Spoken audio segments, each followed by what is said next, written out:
Somali জলদস্যুদের হাতে জিম্মি নাবিকদের পরিবারে স্বস্তি ফিরেছে তাদের মুক্তির খবরে। এখন প্রিয় মানুষটিকে দেখার অপেক্ষায় রয়েছেন তারা। 20 এপ্রিল বাংলাদেশ সময় 3টার দিকে 32 দিন পর মুক্তি পায় এমভি আবদুল্লাহর 23 নাবিক। এরপর জাহাজের able seaman Mohammad Sajjad phone করে তার মা শামসাদ বেগমের মুঠোফোনে। সাজ্জাদ বলেন, মা দোয়া করো, আমরা মুক্ত হয়েছি, এখন আমরা দুবাই বন্দরে রয়েছি। আমার সঙ্গে থাকা সবার জন্য দোয়া করো, যেন দ্রুতই দেশে পৌঁছাতে পারি। দীর্ঘ 1 মাস পর ছেলের ফোন পেয়ে হতবিহ্বল হয়ে পড়েন মা। সঙ্গে সঙ্গে পরিবারের সবাইকে ডেকে কথাটি জানিয়ে দিলে খুশির বন্যা বয়ে যায়।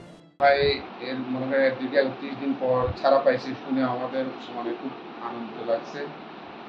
আমার ভাই আসলে আমরা যখন সুস্থ অবস্থায় আবার বাড়িতে আমরা ফিরে পাবো, তখন মনে করেন আমরা মনে করবো যে আমাদের ভাই ফিরে আসছে, তখন আমরা ঈদের মতো ঈদ পালন করবো আর কি।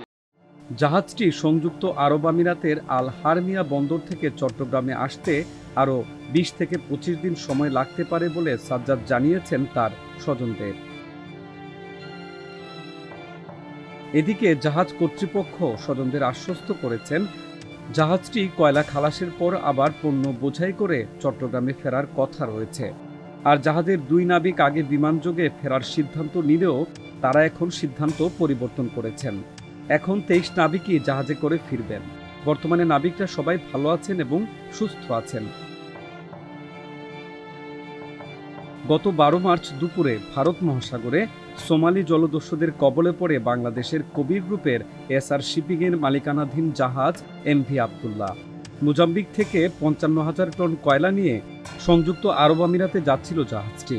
জাহাজের 23 নাবিকই ছিল বাংলাদেশি। ওই জাহাজের 23 নাবিকের মধ্যে একজন চট্টগ্রামের আনোয়ারা উপজেলার নাবিক মোহাম্মদ সাজ্জাদ। এই খবর পাওয়ার পর তাকে দেখার জন্য অপেক্ষায় আছেন তার মা, বাবা ও বড় ভাই সহ পরিবারের বাকি সদস্যরা।